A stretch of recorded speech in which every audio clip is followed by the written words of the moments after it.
हिंदी साहित्य के इतिहास में बहुत सारे कहानीकार हैं। उन कहानी श्रृंखलाओं में आचार्य चतुरसेन शास्त्री, सुदर्शन, चंद्रधर शर्मा गुलेरी, अमरकांत, कृष्णा सोबती, शिवानी, प्रतिमा वर्मा, मार्कंडे, इस प्रकार से फणीश्वर नाथ रेणु हिंदी साहित्य की श्रृंखलाओं में एक कथाकार हैं। सुदर्शन द्विवेदी युग के कथाकार थे। इनका जन्म पंजाब में पठानकोट में हुआ था। इनकी कहानियों में साइकिल की सवारी और हार की जीत कालजयी कहानियां हैं। हार की जीत कहानी में इन्होंने ये दर्शाया है कि व्यक्ति अपने जीवन कर्तव्य के मार्ग पर चलते हुए कभी उसके जीवन में हार होती है तो जीत जरूर होती है। उन्होंने ये कहानी को आधार बाबा भारती को प्रतीक लेकर के लिखा है। बाबा भारती एक कुटिया के संत थे।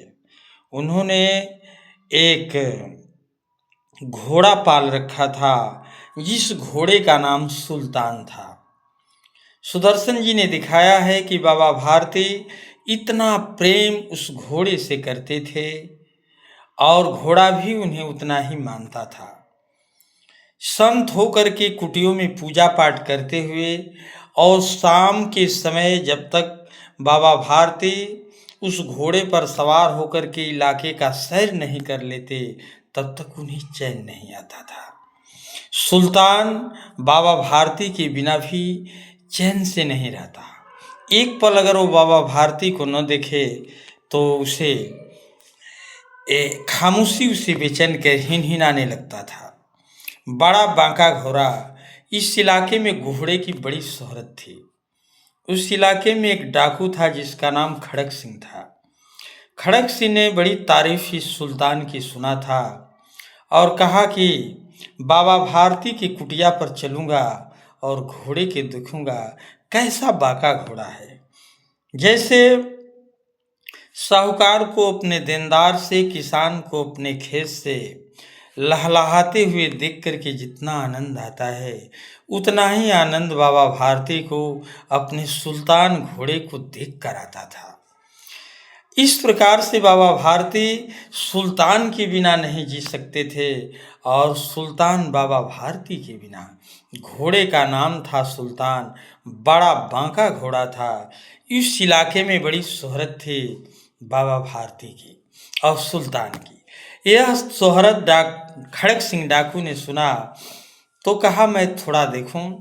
एक दिन अचानक शाम के समय बाबा भारती घोड़े से ही सैर करके कुटिया पर लौट करके थके थके कदमों से बैठे थे। तब तक खड़क सिंह गया और प्रणाम किया बाबा भारती का। बाबा भारती ने आसन दिया और कहा खड़क सिंह कैसे हो, कैसे आना हुआ। कहा कि आपकी चाहत ने खींच लाई। सुल्तान की तरफ एक नज़र खड़क सिंह ने देखा और उसके करेजे पर सांप लौटने लगा। करेजे पर सांप लौटने मुहावरे का मतलब है ईर्ष्या से जल गया कि एक संत ने इतने बांका घोड़ा लेता है, ये तो डकैतों के लिए चाहिए। खड़क सिंह ने कहा कि अरे महात्मा, आप घोड़ा क्या कर सकते हैं, घोड़ा की जरूरत तो हम लोगों को पड़ती है। उन्होंने बाबा भारती से सुल्तान की मांग की, लेकिन बाबा भारती ने इस बात को इनकार कर दिया।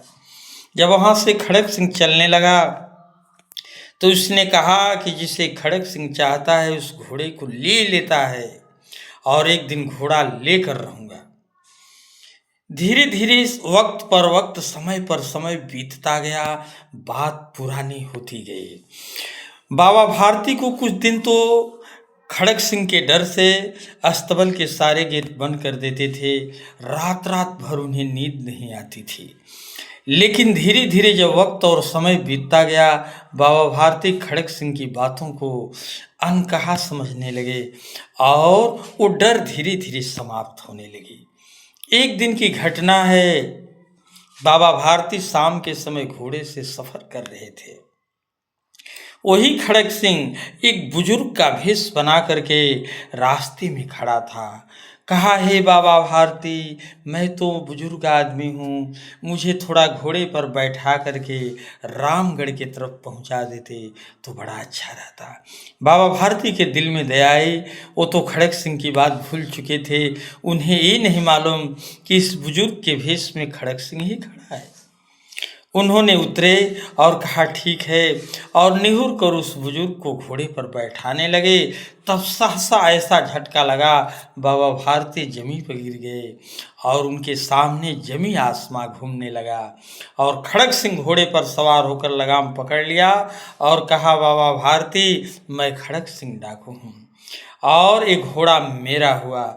मैं तुम्हें कहा था कि जो चीज़ मुझे पसंद आती है उसे मैं छोड़ता नहीं हूँ। और इस प्रकार से बाबा भारती के दिल पर सहसा झटके लगते हैं। कहता है, ठीक है खड़ग सिंह, तुम मेरी एक बात, हम ही और अब तुम इस घटना को जाने, नहीं तो संसार में किसी बुजुर्ग पर कोई विश्वास नहीं करेगा। ये घटना किसी से कहना मत, और नहीं बाबा भारती ये घटना किसी से कहेंगे। खड़ग सिंह चला गया। बाबा भारती मन मारे झुकाए आए। कुटिया में जैसे नीरस तन्हाई कट रही थी। उन्हें जल और अन्न अच्छा नहीं लगा। खड़ग सिंह के बिना सुल्तान के बिना धीरे धीरे बाबा भारती यादगारें सताती तो रही लेकिन भूलते गए और वो स्वतंत्र हो गए।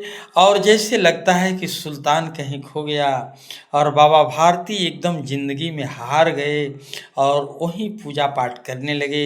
उनके मन और जिंदगी से जो सैर की शोहरत थी वो बीतती गई। वक्त पर वक्त, समय पर समय गुजरता गया और समय काफ़ी लंबा बीत गया। लेकिन खड़ग सिंह अपने क्षेत्र में शोहरत के अलावा सब चित्त तो लूटता करता था, लेकिन बाबा भारती की बात उसे दिल में लगती गई कि ये बात किसी से कहना नहीं तो किसी बुजुर्ग पर कोई विश्वास नहीं करेगा। एक दिन खड़ग सिंह के अंदर ये बात कुरेहने लगी और कहा कि मैंने बड़ी भारी गलती की। और बाबा भारती की बात उन्हें निर्देशन कुछ दिनों के बाद उन्हें सही रास्ते पर ला दिया और सोचा कि खड़ग सिंह कि सुल्तान को उसी कुटिया में कैसे बांधूं। वो रात का इंतजार करने लगा और अर्ध रात की निश्चलता में डाकू खड़ग सिंह ने सुल्तान को उसी कुटिये में बांधकर और धीरे से चला आया। और बाबा भारती को क्या मालूम, पहले तो जाग कर के रातों में पहरा देते थे, अर्ध रात में घूमते तो स्वतंत्र सोते थे, जैसे लगता है कि उनका कोई खोया भी नहीं है, सारी बातें भूल गए।